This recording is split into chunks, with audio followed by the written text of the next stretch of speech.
Happy na ba ang lahat?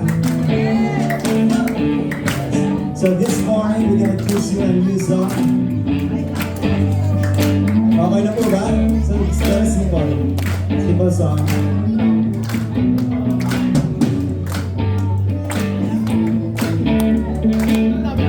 Alright, come guys. So let's sing the chorus part. Some life is living in me. Oh, oh, Jesus, I believe. Every day is a victory. Oh, oh, Jesus, I believe. So yung part na, whoa, whoa, can you please louder as you can? Okay lang ba? One, two, one, two, chorus. Cause I'm alive, cause you're living in me. Whoa, Jesus, I believe. One time. Louder. Whoa, Jesus, I believe. Stop. Cause I'm alive, cause you're living in me. Whoa, Jesus, I believe. Go on. Jesus, I believe. Come on, louder.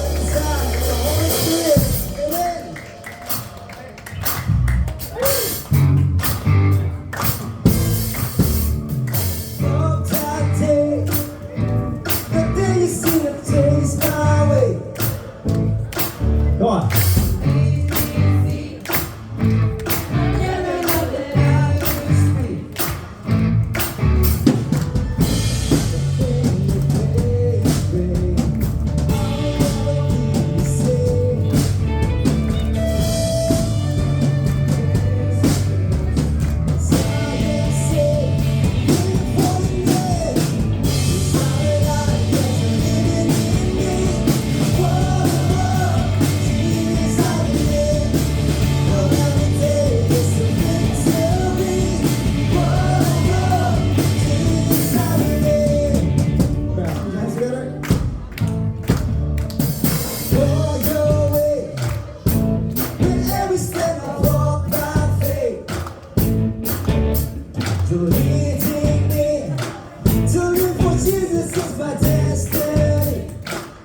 believe.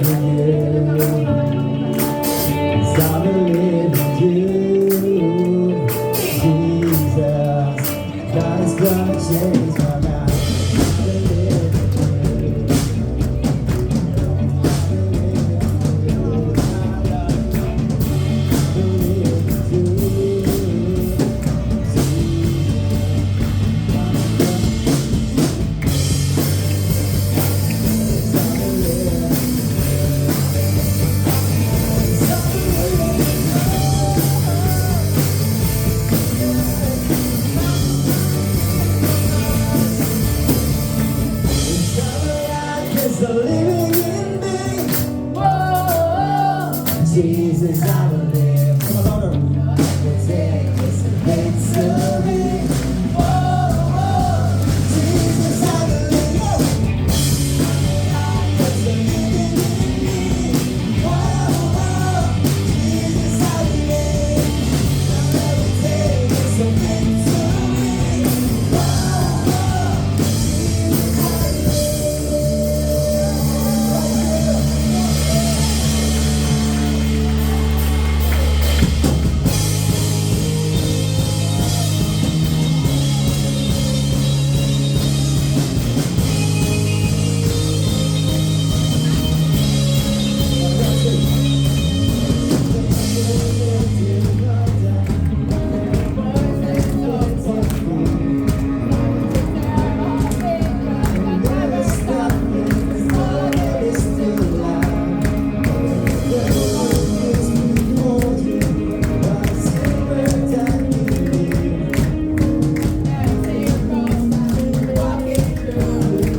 na-engineer natin sa mga kapatid natin dito sa Peace Malolos. Ipanalangin natin. Let's all stand. In the name of the Father, the Son, the Holy Spirit, Amen. Today I receive all of God's love for me. Today I open myself to the unbounded, limitless, overflowing abundance of God's universe.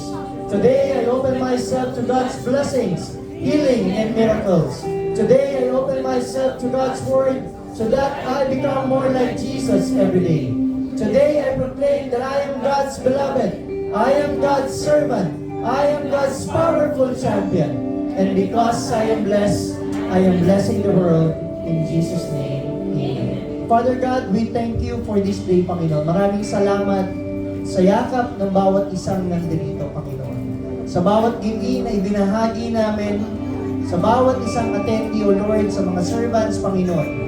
Maraming salamat. Sapagkat sa mga simpleng mga bagay, sa kanilang ngiti, sa kanilang mensahe, sa kanilang pagyakap at pagmamahal, Panginoon, ramdam namin na kami ay isang malaking pamilya dito sa Peace Malolos. Ang lahat ng ito, sa ngalan ni Jesus.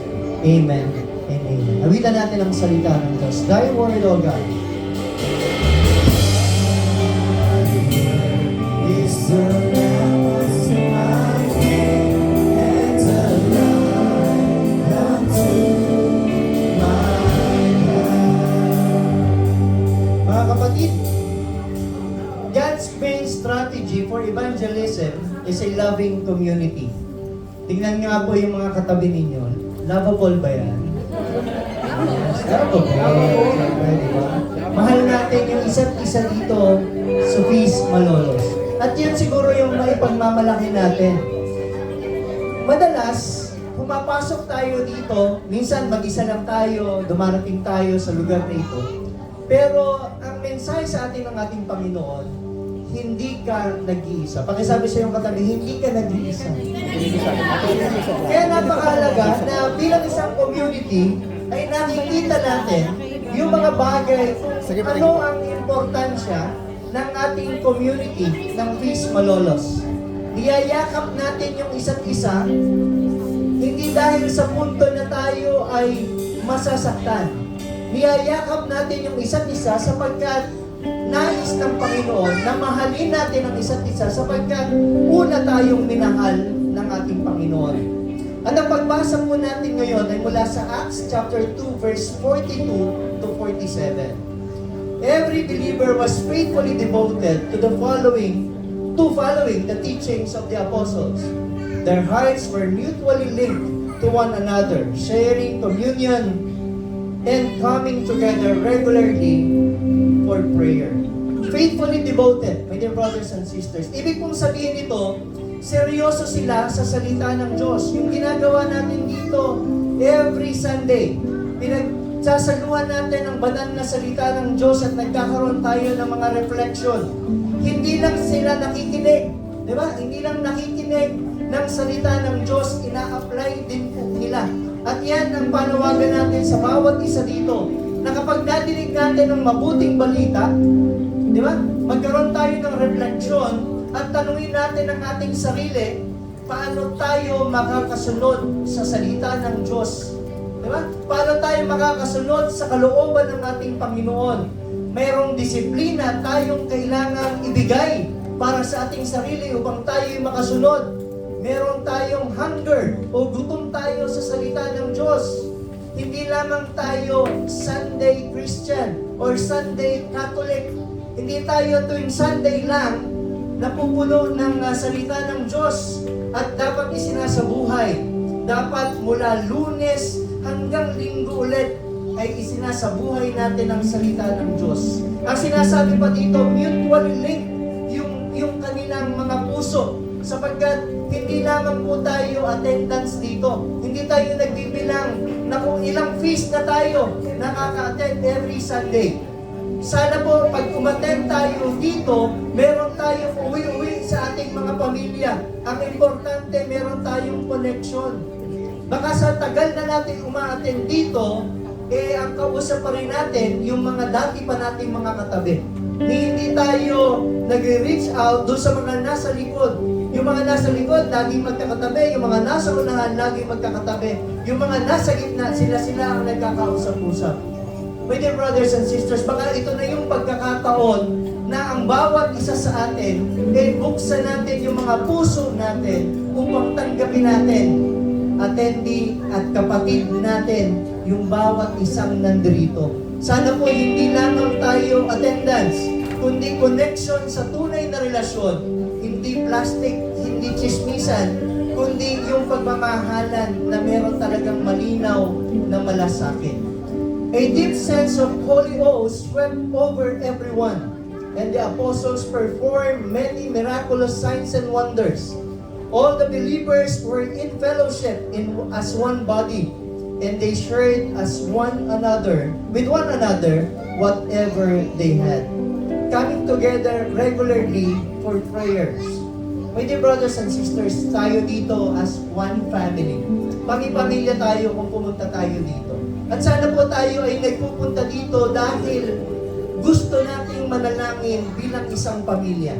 At pinapakita po sa atin dito na tayo bilang isang pamilya ay bahagi na ng mas malaking pamilya ng Feast Malolos. Alam natin yung lakas ng ating Panginoong Diyos ay ibinibigay sa atin every Sunday. Kaya napakahalaga na tayo ay uma-attend, hindi dahil ito yung last option na natin. Diba?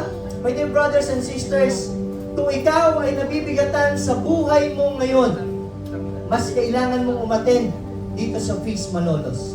Kung ikaw maraming katanungan sa mga pangyayari sa buhay mo, mas kailangan mong umattend ng Feast Malolos. My dear servants, my dear attendees ng Feast Malolos, as one family, kung tayo ay maraming gumugulo sa isip natin, mas kailangan nating dumalo ng isang community na yayakap sa atin. Mas kailangan natin dumalo sa isang prayer gathering na hindi ka huhusgahan. Mas kailangan nating dumalo sa isang prayer meeting kagaya ng Feast Malolos na yayakapin ka, tutulungan ka, at gagabayan ka anuman ang pinagdaraanan natin sa buhay. I-priority po natin yung ating communication at relationship sa ating Panginoon. At dito sa feast, pinaparamdam natin ito sa bawat isa. Ano man ang estado mo sa buhay, ano man ang kalalagayan mo sa buhay, ano man ang pinagdaraanan mo sa buhay, tayo dito isang pamilya. Out of generosity, they even sold their asset to distribute the proceeds to those who were in need among them. Daily, they met together in the temple courts and in one another's home to celebrate communion. They shared whatever they had. My dear brothers and sisters, ito yung radical love na sinasabi, na hindi lang natin sinasabi, God bless you. Dito sa Feast Malolos, nararamdaman natin yung presensya ng bawat isa, yung tulong ng bawat isa. Pag nakita natin malungkot yung isa, sinasamahan natin. Pag nararamdaman natin nakapush yung bawat isa, tinutulungan natin. Walang nang aabuso sapagkat yung pagmamahal ay umaapaw mula sa pagmamahal ng ating Panginoon. Sana, my dear brothers and sisters, yung bawat isa sa atin handang tumulong sa bawat isa sapagkat iyan ang misyon natin sa ating Panginoon. They shared meals together with joyful heart and tender humility. They were continually filled with praises to God, enjoying the favor of all the people. And the Lord kept adding to their numbers daily those who were coming to life. They met with joyful hearts and tender humility. My dear brothers and sisters, hindi isang cup ng pansit lang ang hinahain natin dito. Yun ay pansit ng may pagmamahal. Yun ay isang cup na punong-puno ng pagkaaruga at pagkalinga sa bawat isa sa atin. Sana po, yung pagpunta natin dito ay hindi lang para sa pansit. Yung pagpunta natin dito ay hindi lang para sa kaibigan natin. Yung pagpunta natin dito ay hindi lang dahil sa bandang mahuhusay. Yung pagpunta natin dito ay hindi lamang sa mga warm na nakamiti kagad pagpasok sa atin. hindi din sa pagpunta dito sa aming mga preachers. Tayo nagpupunta dito sapagkat natatagpuan natin dito ang isang pamilya na nagbibigay sa atin ng pagkakataon upang huminga. Diba? Nagbibigay sa atin ng pagkakataon upang matulala. Diba yung mga tulala moments natin na gusto lang natin nakaupo, na tinitignan natin, na may hindi naman tayo kailangang makinig. Ang kailangan lang natin ay tanggapin ang banal na salita ng Diyos. Sapagkat minsan, ang utak natin, ang isip natin punong-puno, ayaw tumanggap ng mga salita. Subalit ang puso natin ay uhaw na uhaw sa banal na salita ng Diyos. Sana po, yung pagkakataong matulala. Dito pwede pong matulog, sapagkat may mga sleepless nights siguro kayo.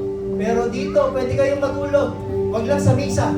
Mapapagaling na kayo ni Father. Pero sa akin, dito, pwede kayong matulog kasi baka dito niyo nakukuha yung peaceful hour, yung peaceful time na hinahanap natin sa ating bahay.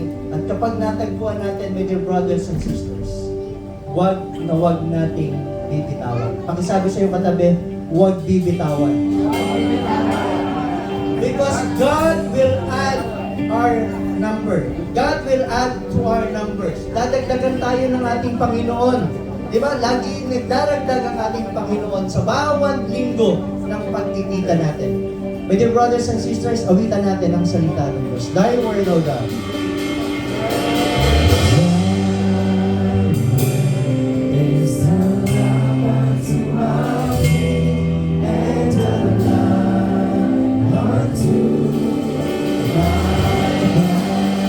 Palakpakan natin ang salita ng Diyos at pwede na po tayo umupo. Thank you sa ating banda. Ayan. Two things that made the early church grow. Paano daw po ba lumaki at lumago ang mga simbahan noong panahon na yon? Di ba? Una, they love God. Mahal nila yung ating Panginoon. Di ba? Mahal, sumusunod sila sa kautusan na mahalin ang Panginoon. Di ba? Mahal nating lahat ang ating Panginoon kung bakit tayo ay nagpapakita at nagbibigay ng oras every Sunday upang ang ating Panginoon ay makilala natin, upang ang kanyang pagmamahal ay patuloy na mabuhay sa ating mga buhay. Di ba? May mga pagkakataon na kung saan, minsan, di ba, nagmamahal tayo ng nakapikit. O di ba, minsan sinasabi, love is blind. Kahit hindi natin nakikita ang ating Panginoon, nararamdaman natin ang kanyang presensya, minamahal natin siya. Pangalawa, paano daw po ba lumago ang simbahan noon? They love each other. Mahal nila yung isa't isa. Tayo yung simbahan, di ba? Tayo. Ako, bahagi ng simbahan. Yung bawat isa dito, bahagi ng simbahan. Yung pagmamahal natin sa isa't isa, yan ang nagpapalago. Diba? Siguro hindi ka tatagal dito kung pupunta ka dito tapos meron kang kaaway. Diba? Nakakainis na mga nakikita mo every Sunday. Pero my dear brothers and sisters, number one, kung mahal mo ang ating Panginoon, hindi mo makikita yung hindi ka mahal-mahal sa mga kapatid mo. Dahil yun ang una.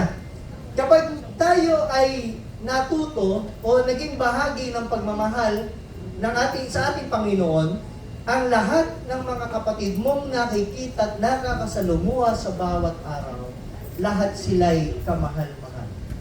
Pakitingnan nga yung katabi mo, kamahal-mahal ka nga. A loving community is God's magnet.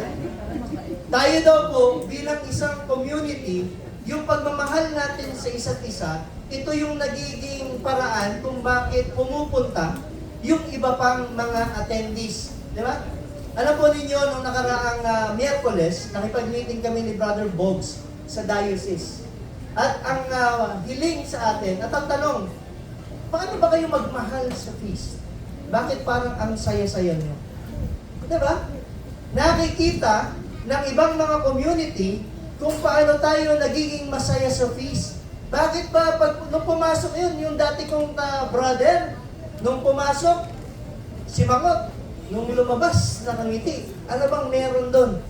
Diba? Ano bang meron sa feast at bakit masaya silang lumalabas?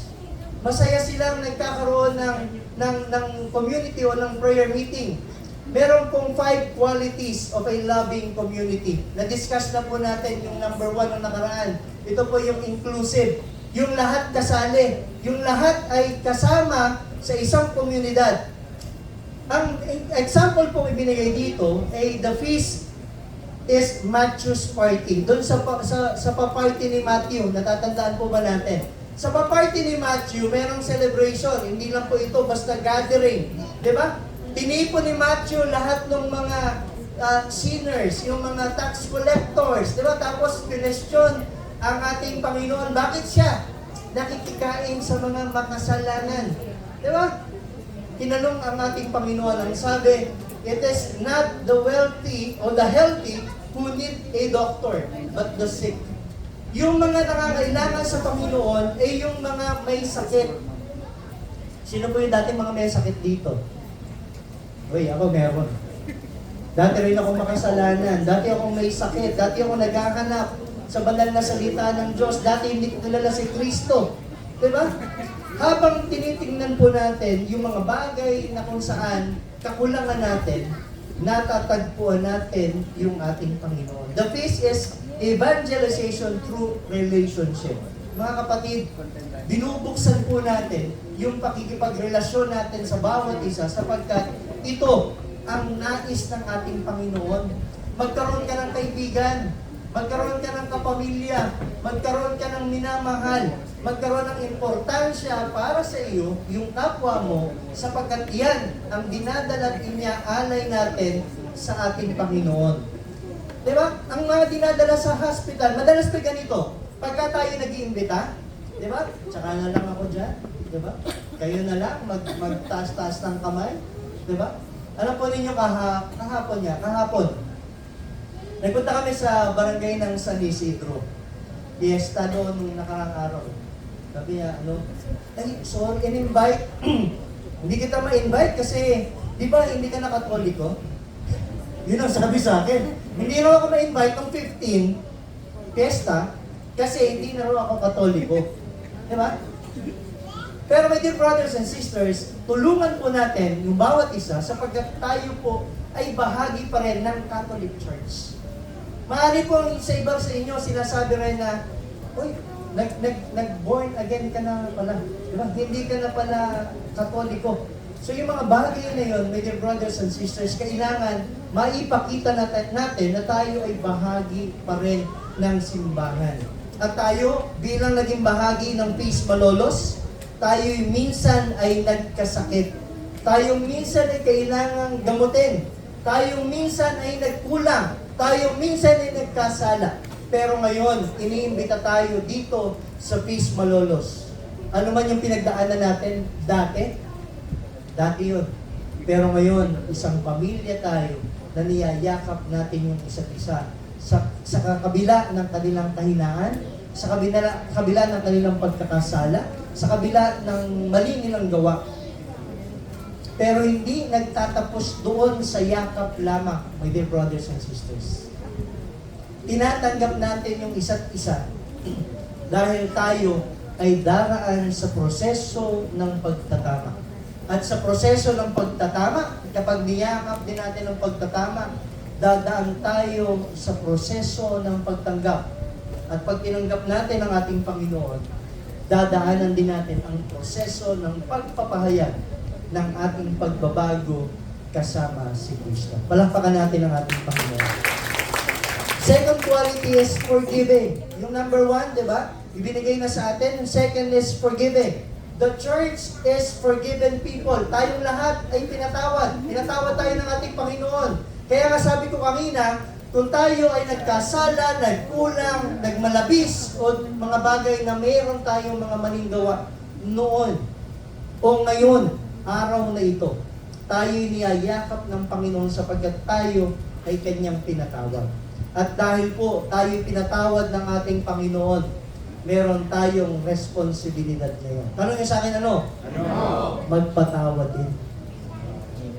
Ang yabang mo naman kung pinatawad ka ng Panginoon tapos ikaw hindi ka makapagpatawad. Ang yabang mo naman, nagkasala ka din. Pero yung nagkasala sa iyo, hindi mo makuhang patawarin.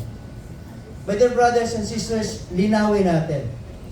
Yung pagpapatawad, hindi naman ibig sabihin noon, ang katapat noon ay ang pagkalimot. Wag nating kakalimutan yung aral ng ginawa sa atin para hindi maging paulit-ulit yung pagkakasalang ginagawa sa atin. Pwede natin siyang patawarin, pero hindi natin dapat kalimutan yung sakit na ibinigay sa atin at yung aral na itinuro nito. Pagpapatawad po ay bahagi po yan ng pagiging isang simbahan. If we're forgiven by church, how can we not forgive each other? Pinatawad tayo ng ating Panginoon, bakit tayo ay hindi makapagpatawad sa ating kapwa? Napakahalaga po. Ito ang sinasabi, Lord, how many times shall I forgive my brother or sister who sins against me? Up to 7 times? Diba? 7 beses ko ba siyang patatawarin? Ano ang sagot ng ating Panginoon? I tell you, not 7 times, but 77 times. Dami, no? Paulit-ulit kang magpapatawad. Pero, sa iba't iba sanang pagkakasala. Ibig sabihin, my dear brothers and sisters, magpapatawad ka ng 1, 2, 3, 4, 5, patawarin natin sila sa kanilang mga nagagawa sa atin. Pero my dear brothers and sisters, atin din po sanang tingnan yung mga aral na binabahagi sa atin ng pagpapatawad, sapagkat ito naman ang magiging proteksyon natin sa ating sarili. Nakuha po natin, my dear brothers and sisters. Kasi tayo po ang unang nagbe-benefit ng pagpapatawad po natin. Mas nakakatulog tayo ng mahimbing. Mas malaya tayong nakakagalaw. Mas magaan yung ating pakiramdam. Kesa naman dala-dala natin yung inis, yung galit, o yung hindi pagpapatawad. Nakakapagpabigat ito sa bawat araw ng pag-isip natin. Stop counting. Yun lang ang ibig sabihin ng ating Panginoon. Huwag nating bilangin ang ating pagpapatawad. Huwag nating bilangin yung dami ng ating pagpapatawad. Ang ating bilangin ay ang dami ng ating natututunan sa pamamagitan ng pagmamahal ng ating Panginoon. Ang sabi sa Colossians chapter 3 verse 13, make allowance for each other's fault and forgive anyone who defends on you. Who offends you. Remember, the Lord forgave you, so you must forgive others. Ang pagpapatawad po ay unang iginawad sa atin. Kaya tayo ay kailangan magpatawad sa ating kapwa. My dear brothers and sisters, ipagpapatuloy po ang number 3, 4, and 5 ng ating brother Miko De Castro.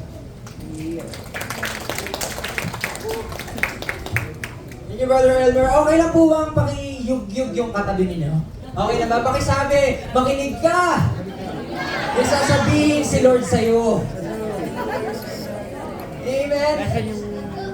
Sobrang ganda ng mga qualities na pinapakita sa atin ng church. Mag-discuss na sa atin ni Brother Elmer yung 1 and 2. And we're here now to discuss the third quality of loving community. And the third one is called courageous. Pakisabi nga, courageous. Di ba yung tapang? Ano ba yung tapang?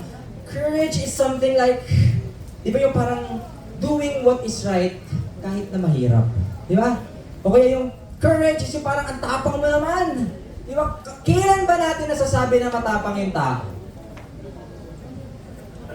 Di ba kapag kunyari, adventurous, may kilala ba kayong adventurous dito? Ha? Kasi may mga kilalang adventurous. Di ba?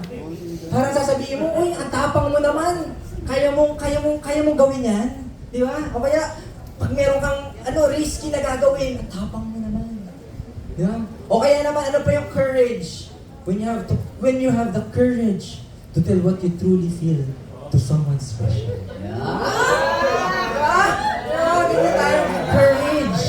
That's courage. Palakpakan natin si Lord.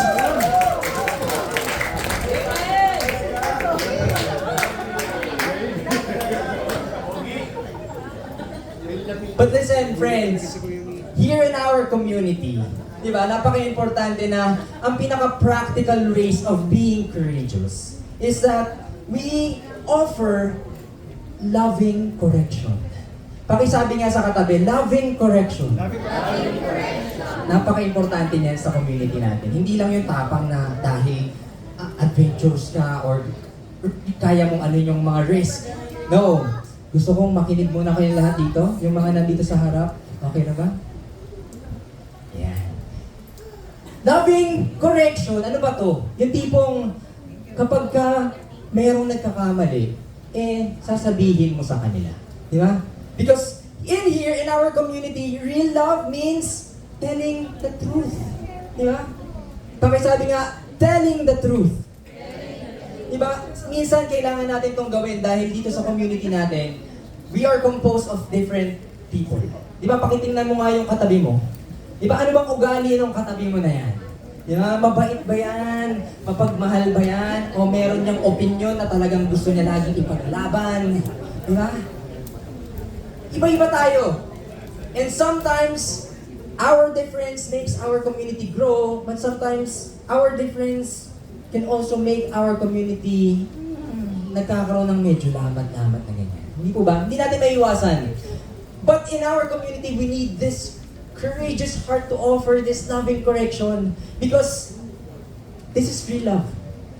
Gagawin natin na magko-correct tayo ng tao, not to shame them. Hindi natin sila papahiyain. And not to embarrass them. Hindi po ba? Kasi alam naman natin na we don't like to be disliked. No, parang ang weird naman nun na parang pupunta ka sa isang community at mararamdaman mo na parang iniiwasan ako ni bro. Parang iniiwasan naman ako ni sis. Ba't kaya ganun? Meron ba akong nagawa? Hindi po ba? We have this posture of correction but to help them grow. To help each and every one of them grow. Pakitignan mo ngayon katabi mo, kapag ba nagkamali yan, are you open to correction? Di ba? Always? I have this example. Imagine, tatayo ako dito sa harap ninyo. Magpipreach ako ng buong session. Tapos meron akong tsokolate sa ngipin ko. Di ba? Salita ako ng salita. Yung isang ngipin ko kulay black na sa chocolate. Hindi ba? Tapos, nag-ano-ano kayo na, natatawa na kayo, inaano mo na yung katabi mo. Siguro. Di ba? Pero nobody says anything. Walang nagsasabi sa akin. Talagang nagaganon lang kayo, nagtatawa mo lang. Di ba? Bakit?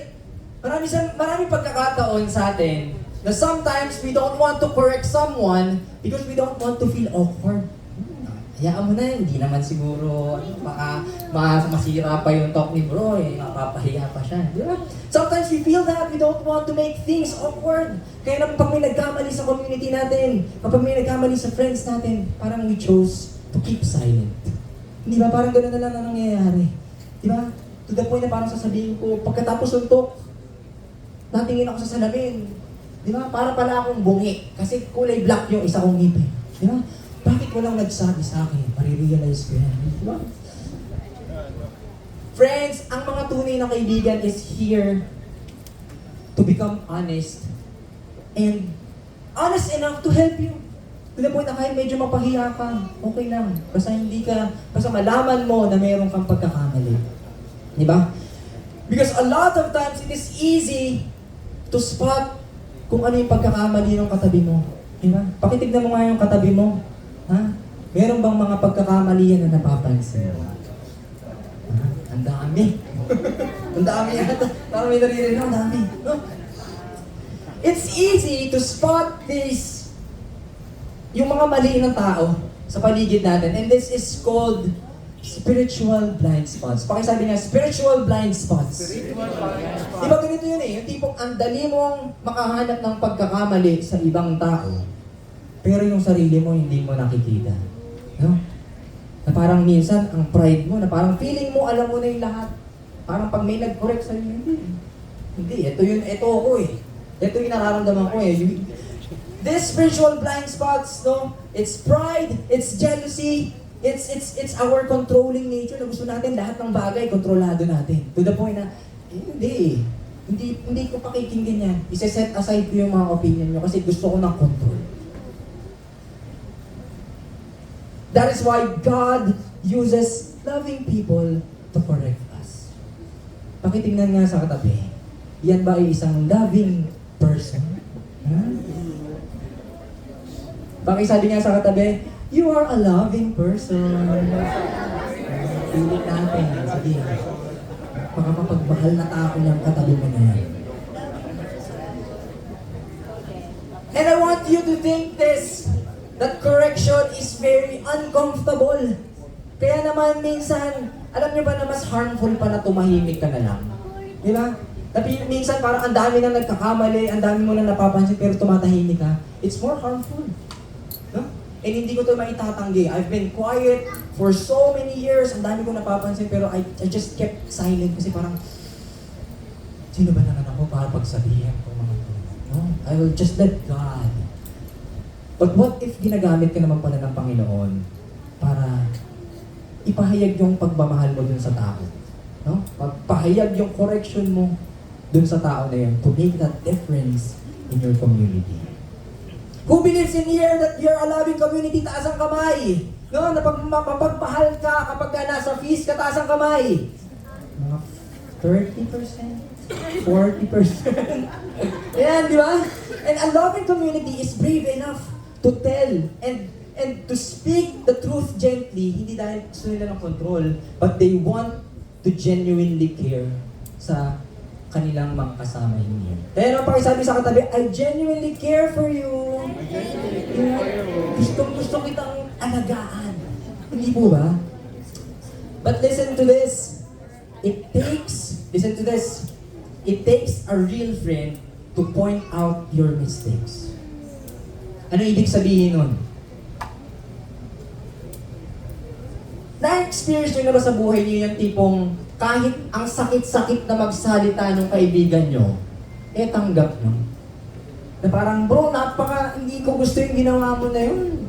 Parang ang sama nung ginawa mo na hindi ko na gusto yun. Sana wag mong ulitin yun. Di ba may mga ganong pagkakataon? And we feel, hindi tayo nagigilty. Parang ramdam natin that we are taken care of. Someone is concerned enough to tell us na, ay, okay, ganun pala yung nararamdaman ng mga tao sa paligid ko. And that's really important. Ang sabi ko dito, it takes a real friend to point out your mistakes. That's why if you want to correct someone, a relationship is very important. Pakisabi nga, relationship is important. Kaya naman here in our community, it's actually the priority of each and every one of us to build a relationship with each other to the point that whenever we notice something is wrong to that specific person, we come to the posture of concern. We come to the posture of love. Hindi na mapapansin na, bakit mo pinagsasabihan? Sino ka ba? Kaka-join mo lang last week. Ha? Tapos pinagsasabihan mo lang, di ba? Hindi. Mararamdaman mo na it comes from a posture of love and it comes from a posture of concern. Amen. Can I get a break? Amen. Palakpakan niya po natin si Lord. Because love requires difficult conversations. And here are the 3 guidelines on how to navigate this difficult conversation. First one is to correct people not out of spite, but out of love. Diba? Kaya nga dun sa Book of Ephesians chapter 4 verse 15, it says here, I correct people not out of spite, but out of love. Hindi ba? Bro, o sis, meron lang akong napapansin, but this is out of love. I don't want to correct you to make you feel small, but out of love. Second one, is that have a difficult conversation within a relationship of trust. Ayan na, nasabi ko na yun kanina. Di ba? You need to have and build that specific relationship to the point na nagtitiwala sa'yo yung magsasabi sa'yo. No? No? Build that trust. Pakitapik yung katabi, sabihin mo, build that trust. Kailangan mo magkaroon ng tiwala sa bawat isa sa atin dito. Third one is that you offer your viewpoint with humility, saying na, I may be wrong. Ha? Ito ay napapansin ko lang naman pero baka naman mali din ako. Ha? Pero share ko lang sa'yo kasi nafe-feel ko na baka makatulong sa'yo. But still, I may be wrong. Yeah, that's the 3 guidelines kapag meron kayong parang napapansin. But let me tell you this, I would like to warn each and every one of you. Ha? Na baka naman, pagkatapos itong talk na to, no? Ay, sinabi ni Brother be courageous. Ako, yung brother ko na yun, pagsasabihan ko na yun mamaya, no? Ilalabas ko na lahat ng mga nararamdaman ko sa kanya. No? Be careful. Beware. Kung ano ba ang nilalaman ng puso mo. Be careful. Because our concern should be out of love and not out of spite. The fourth quality is being humble. Pakisabi niya, humble. Humble. Hindi humble. Sino po dito, pakitaas ang kamay, ang humble? Ang hirap magtaas ng kamay kasi parang at the time na tinaas mo yung kamay mo, parang hindi ka humble. Hindi na, ang hirap eh. And we have this funny misconceptions about being humble. To the point na parang pag may nakita tayong isang tao na low-key lang, shy type, hindi po ba? Na tahimik na or introverted, parang masasabi na natin, uy, si sis, si bro, napaka-humble naman. Di ba? May mga ganun tayong misconceptions. O kaya naman, kapag sinasabi sa'yo na, hindi naman ako magaling. Di ba? Pag sinabihan ka, ang galing-galing mo naman tumugtog, ang galing mo kumanta, hindi naman, mas magaling ka. Di ba? May mga ganun. Na tipong, hindi ko naman kaya yun eh. Talagang, ikaw nga yun eh, tinuruan mo lang ako eh. Di ba? That's called false humility. Pakisabi niya, false humility. False humility. Diba? We need to have a posture to know that whenever we are getting all of these things na sinasabihan na magaling tayo, we're just kind enough or humble enough to just say, thank you. Diba? Pag sinabihan kang galing mo kumanta, pag sinabihan kang galing ng service mo, thank you. No? You acknowledge that you're being used. No? Use from your talents, use from your service, use from your personality. You know, that is being humble. And then I love this quote from C.S. Lewis. And it says here that humility is not thinking less of yourself.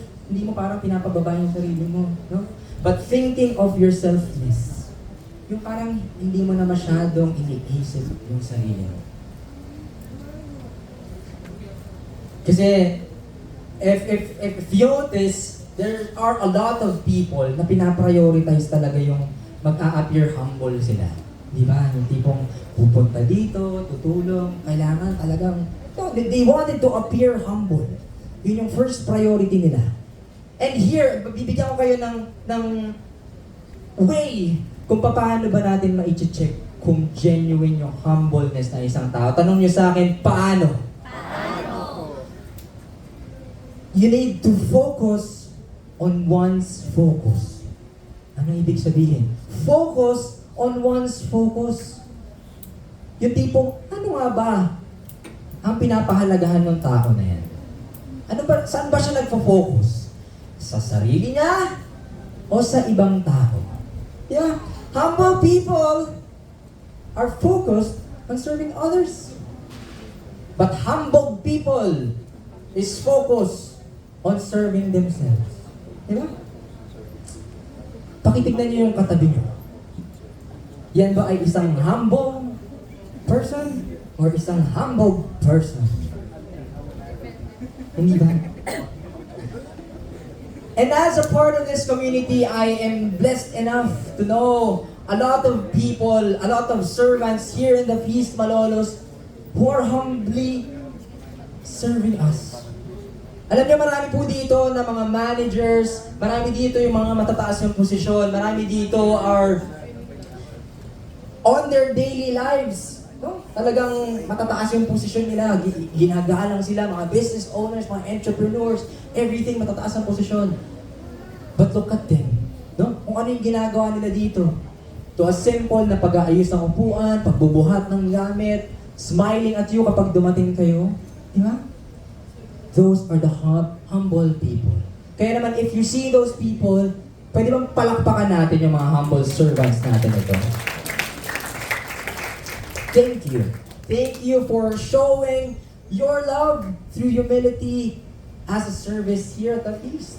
Diba? It takes a lot of humility na kapag ka regular days, ang taas-taas ng tingin sa inyo, you're well respected. But in here, you wanted to be at the bottom part of the community, who's serving people. Ano yung kailangan mo? Ano yung pwede kong magawa sa'yo? Paano ba kita magkukumusta? How can I console?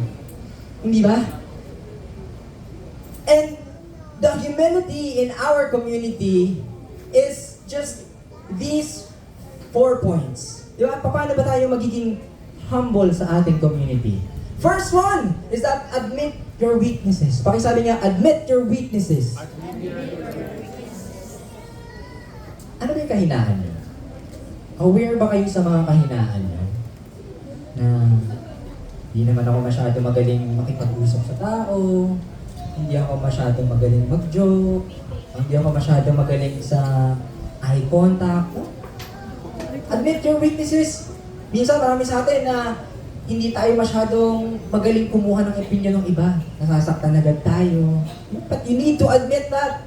Because admitting your weakness could be a room for opportunity. A room for growth na parang, oo nga. Baka naman hindi niya sinasabi yon dahil nasaktan ako. You need to admit your weakness. And second is that you need to be open to correction. Let's admit it. Hindi natin alam ang lahat ng bagay. And we need to be open to correction. Yung mga bagay na po pwedeng mali natin nagagawa, baka masabihan tayo. Because in here, we are a loving community and we are open for growth. Di ba? Ang sarap kaya dito. Dito mo malalaman na meron ka parang weaknesses. Dito mo parang malalaman na mahal ka ng tao, kaya i-correct ka ng mga tao sa paligid mo. Di ba? And the third point is you need to be patient with others' weaknesses. Marami sa atin, we are serving in each and every ministries. And sa una, di ba, pag bagong sali, welcome bro, di ba? No, ano pwede namin maitulong sa'yo? Pero yung mga tipong 17 years ka na nagsuserve, di ba? Magugulat ka, naku, yan si sis. Ako, mag-uusap kayo na, ako, mayroong ano yan, di ba? Mapapasabi ka na ng gano'n kasi kilala mo na yung tao. Nakikita mo na yung mga mali nila. Fourth one is you need to honor others. Kapag, di ba, ang sarap-sarap nito sa pakiramdam. Whenever someone served, sasabihin na sa kanila, great service, di ba? Ang ganda nung ginawa mo. Thank you for welcoming us. Sarap sa pakiramdam. Be that person who honors each and every one of them, even how little they contribute in our community. And last one, Luke described the first Christians in this way in the book of Acts chapter 2 verse 46. It says here, they shared meals together with joyful hearts and tender humility. Diba? Pakisabi nga, diba, we are highlighting here tender humility. Pakisabi nga, tender humility. Ano ba ibig sabihin itong tender humility? To the point that I want you to know that conflicts in our community is inevitable. Hindi mo na maiiwasan yan. Kahit saan namang relationship, di ba? Sa family, di ba? Sa school, sa trabaho, di ba? Conflicts are inevitable and we need to acknowledge that. But let me tell you this, kapag ka nanaeg itong mga pag-aaway sa community natin, di ba? Hindi natin maiiwasan yan eh. Di ba? Pwedeng masira tayo nito. And listen to this. Humility is the oil that smoothens and soothes this relationship. Di ba? Para yung makina eh. No? Ang feast, ang community natin here sa feast is parang gears na inevitable, kailangan ng maintenance yan, magkikis-kisan yan. Dadating yung panahon na magkakaroon ng mga misunderstanding, miscommunication. But if you put that oil of humbleness into that year of our community, it smoothens out. Diba? It soothes each and everyone's ego. It soothes everyone's pride. To the point that we are now working together as one community. Can I get a loud amen? Palakpakan niya po natin ang Panginoon. The last and fifth quality is committed. Bakit sabi niya, committed?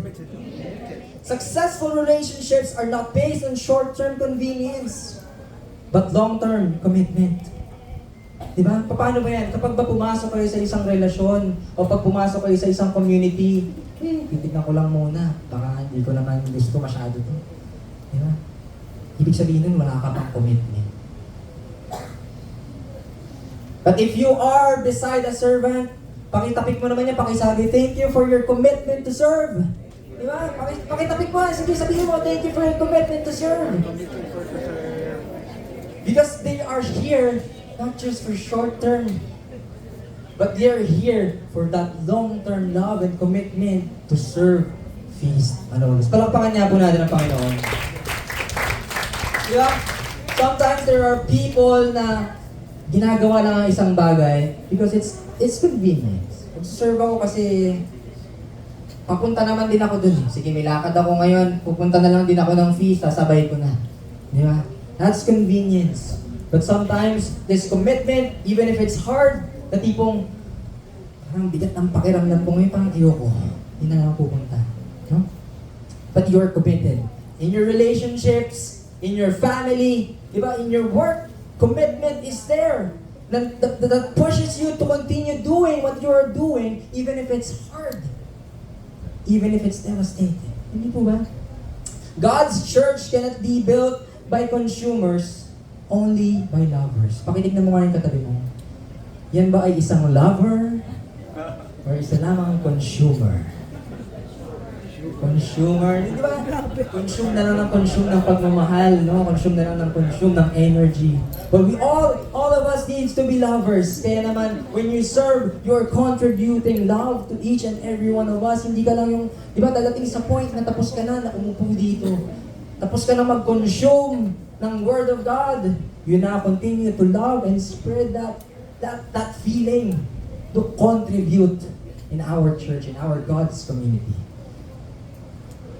Kaya naman in the book of Hebrews chapter 10 verse 25, sabi dito, this is not the time to pull away and neglect meeting together as some form the habit of doing, because we need each other. Pakisabi nga, we need each other. In fact, we should come together even more frequently, eager to encourage and urge each other onward. Hindi mo ba? Talagang nandito tayo. Minsan, ang sarap kayo sa pakiramdam na pupunta ako kasi gusto ko ulit makita yung mga kasamahan ko sa church. No? Gusto ko makita, maramdaman yung pagmamahal nila. Diba? And let's continue from the book of Acts chapter 2. It says here, every believer was faithfully devoted to following the teachings of the apostles, sharing communion and coming together regularly for prayer. Kaya naman, can I invite every one of you to stand up? As we gather in this prayer, as we come together to regularly pray for each and every one that is gathered in this room. Friends, let me tell you that God is a committed God. Pakisabi nga, God is a committed God. And He is committed to you. He is committed to you. He is committed to you that He don't want you to just be a consumer. Pinakita niya sa atin yung mga qualities of this person who can be used to grow His community. Di ba? Makikita natin, inclusive, forgiving, being courageous, being humble, and being committed. And that's what our number one, di ba? Ang pinaka number one na committed sa buhay natin is none other than Jesus Christ. He is committed to changing your life to the point that God used His only begotten Son to take care of all our sins so that we could be truly free. But right now, everyone, a lot of us might feel that we need a loving comfort from God. And let me tell you that right now, right at this moment, He wants you to be a better version of yourself. He wants you to be used as an instrument to grow this community. Yeah? Ang sarap sa pakiramdam na makikita nyo that there will come a time that there will no empty seats left in this room. Because each one of you is being used. Each one of you is being transformed to share that love, to share that faith. And through all of these qualities of a humble Christian, we are effectively being used by God to keep people from coming in here to the point that we keep them because we have and we want to have an intimate relationship with each and every one of them. Kaya naman next time, I want every one of us gathered here to have that one mission every time that we come here. Tanong niyo sa akin kung ano? I want you to have a lasting relationship with each and every one of you. Palapakan niya po natin ang Panginoon. Every time that you are serving, even if you're just sitting here, always have that mission in your heart to build a relationship with each one, to build another friend, to show care for that another person na hindi mo nakakausap before. Because from there, God will increase our number. God will increase the relationship. God will increase every numbers in your life, from your finances, from your health, from your relationships, and everything. Because God will make a way through you. Nothing else but you. He will use you to make this kingdom feel like heaven. Kaya naman, I would like you to put down your heart, put down your hands into your heart, and we pray this. Father, we thank you because you're the number one committed person in our life. Thank you for committing your lives into saving us. Thank you for committing your life into loving us. Thank you for showing that you care. And from now on, it will be my mission to also share this love and to be committed to love my brothers and sisters in everywhere that I go, so that every person that I will come to in their lives will know that Jesus comes from my life. And this I pray in the mighty name of Jesus. Amen and amen.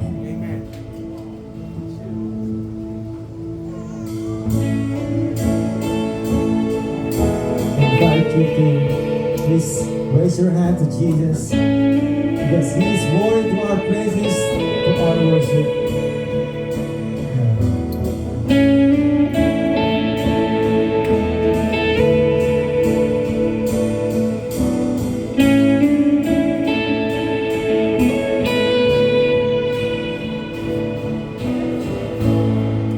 I heard what you done, but you have overcome. If you made a way for them, I'll be waiting for my turn.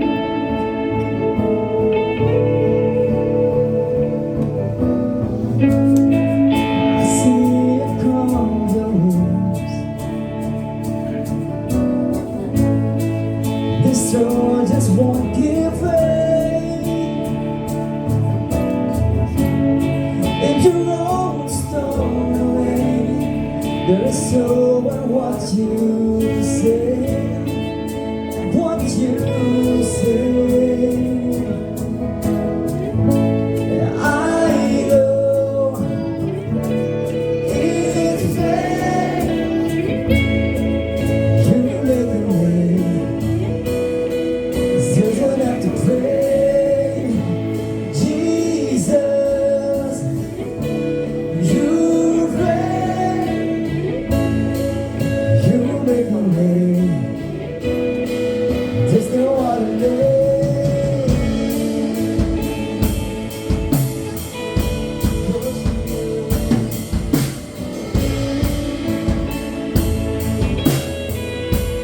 Sing it out. I still feel victory. How about the recent gift and the trials come my way? Your trial will prevail. You will prevail. I know it's fair to make a way. It doesn't have to fail. Jesus, you reign.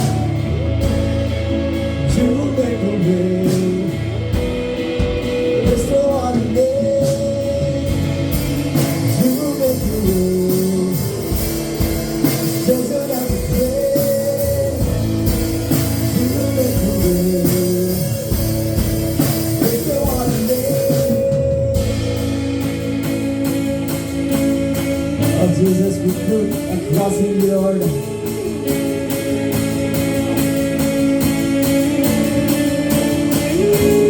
I know sin as a rolling day. I know days that are ever made. I know you make a way for me. Jesus, you want a victory. I know fear can mess with me. I know lies from the enemy. I know you make a way for me. Jesus, you want it out. I don't say not to hold me. I don't say it's not to ever be. I know you make a way for me. Jesus, you want victory. I don't really kind of miss the way. I don't die from the enemy. I know you make a way for me. Jesus, you want victory. I know it's fair to make a way. Doesn't have to fail. Jesus, you reign. To make a way. There's no other name. I know it's fair to make a way. Doesn't have to fail. Jesus, you reign. To make a way. There's no other name. You make a way. Doesn't have to fail. You make a way. There's no other name.